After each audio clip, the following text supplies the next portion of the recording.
Okay, so this is pretty cool. I have finally gotten Toggle to run on a Debian based distribution. So I've had it running on Angstrom for a long time, but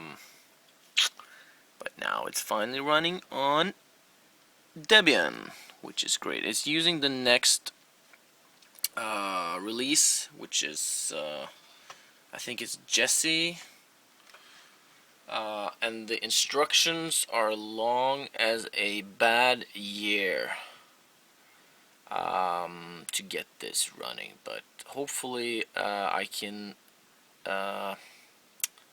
make an image of this and distribute that instead, so that people don't have to go through all this. Well, anyways, that's it.